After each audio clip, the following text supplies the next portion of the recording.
আসসালামু আলাইকুম। আমি অঞ্জু বলছি ইন্ডিয়ার ত্রিপুরা থেকে। অঞ্জু ব্লগে সবাইকে ওয়েলকাম করে আজকে আরও একটা ডেইলি লাইফস্টাইল ভিডিও শেয়ার করতে যাচ্ছি।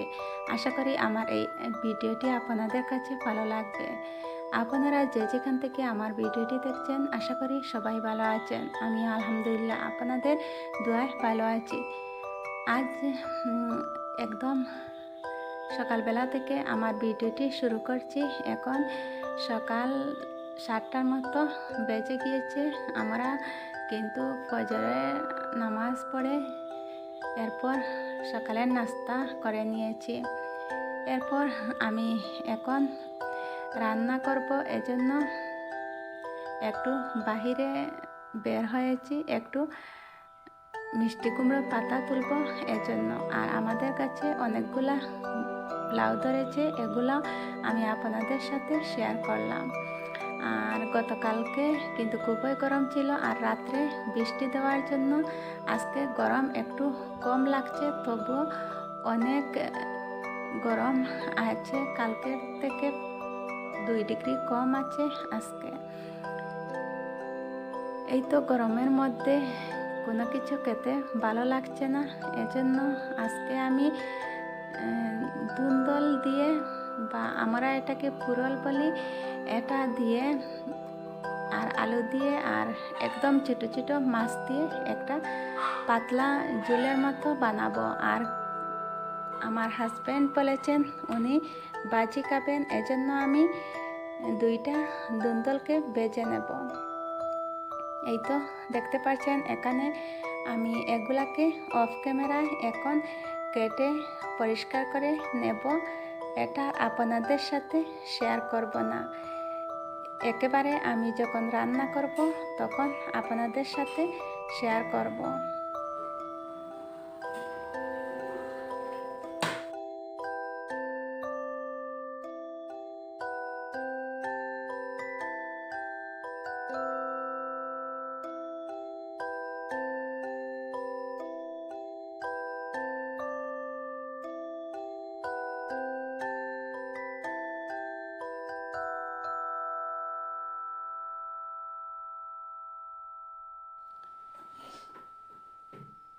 এখন আমি ধুন্দুলগুলোকে বেছে নিচ্ছি।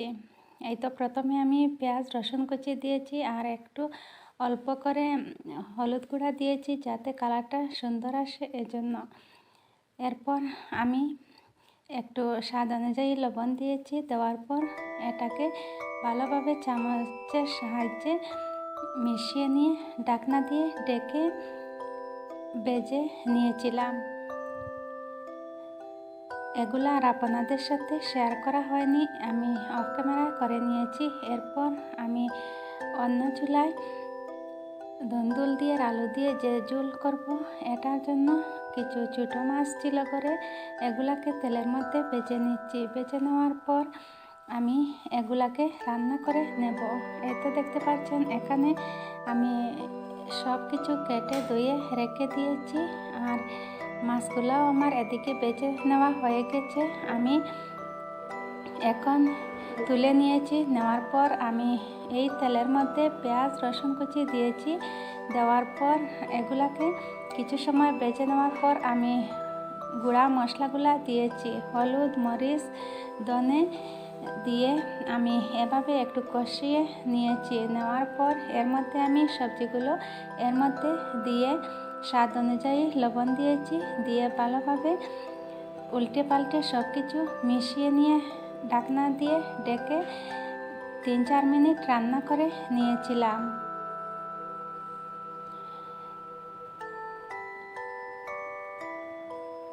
এভাবে উল্টে পাল্টে মিশিয়ে নেওয়ার পর আমি ঢাকনা দিয়ে ঢেকে দিয়েছি। এখন আমি ঢাকনা খুলে নিয়ে এর মধ্যে পরিমাণ মতো জল দিয়েছি। দেওয়ার পর এর মধ্যে যে বেঁচে রাখা মাছগুলো ছিল এগুলোকে দিয়েছি। দিয়ে আমি 4-5 মিনিট ভালোভাবে রান্না করে নিয়ে নামিয়ে নিয়েছিলাম। এরপর আমি আর আপনাদের সাথে শেয়ার করা হয়নি, এখন আমি সব কিছু অন্য পাত্রের মধ্যে ঢেলে নিয়েছি। এই দিক দিয়ে আমার দুন্দুলগুলা বেজে নেওয়া হয়ে গেছে আর তরকারিটাও রান্না হয়ে গিয়েছে। এগুলাকে এখন নামিয়ে রেখে দিয়েছি। আর রান্না করতে করতে খুবই গরম লাগছিল। আমি এদিক দিয়ে একটু বেলের শরবত বানিয়ে নিচ্ছি। এই তো দেখতে পাচ্ছেন বেলটাকে আমি একটা লোহার একটা ডাটার সাহায্যে এভাবে ভেঙে নিয়েছিলাম। এরপর আমার মেয়েকে বললাম যে তুমি এটাকে ভেঙে দেও। এরপর আমি এগুলাকে বাকল থেকে ছেড়ে নিয়েছিলাম, খোসা থেকে ছেড়ে নিয়েছি। নিয়ে আর ও চামচ দিয়ে এভাবে একটু খেয়ে নিচ্ছে। ও কিন্তু শরবত বা জুস খেতে চায় না, এজন্য ও একটু এভাবে শুকনা খেয়ে নিয়েছে। এখন আমি এর মধ্যে একটু জল দিয়েছি, দিয়ে এভাবে হাত দিয়ে কিছুক্ষণ কষলিয়ে নিয়েছি। নেওয়ার পর আমি ঠান্ডা জল এর মধ্যে ব্যবহার করেছি, করে একটা চামচের সাহায্যে ভালোভাবে মিশিয়ে নিয়েছি। এরপর অন্য একটা পাত্রের মধ্যে আমি 2 টেবিল চামচ পরিমাণ চিনি দিয়ে একটু জল দিয়ে ভালোভাবে চিনিগুলোকে গুলে নিয়েছি। নেওয়ার পর আমি এই বেলের মিশ্রণগুলো এর মধ্যে একটা চাকনি দিয়ে ছেঁকে নিচ্ছি। ছেঁকে নেওয়ার পর আমি এই চিনির মধ্যে ভালোভাবে মিশিয়ে নেব। আর এই যে মিশ্রণ, এটাকে এই চামচটা দিয়ে একটু চাপ দিয়ে দিয়ে আমি জুসটাকে বের করে নিয়েছিলাম। এই তো দেখতে পাচ্ছেন আমার জুসটা রেডি হয়ে গিয়েছে। এখন আমি এগুলাকে একটা গ্লাসের মধ্যে ঢেলে নিচ্ছি। এই তো এখানে আমরা 3 জন খাবো, এজন্য 3টা গ্লাসে ঢেলে নিয়েছি। আর এই জুসটা কিন্তু খুবই। আজকে তাহলে এই পর্যন্ত। আমি এখান থেকে বিদায় নিয়ে নিচ্ছি। ইনশাল্লাহ আরও কোনো নতুন ভিডিওতে আপনাদের সাথে দেখা হবে। আপনারা সবাই সুস্থ থাকবেন, ভালো থাকবেন। আর আমার ভিডিও যদি কোনো অংশ আপনাদের কাছে ভালো লাগে তাহলে আমার চ্যানেলটাকে সাবস্ক্রাইব করে আমার পাশে থাকবেন। আল্লাহ হাফেজ।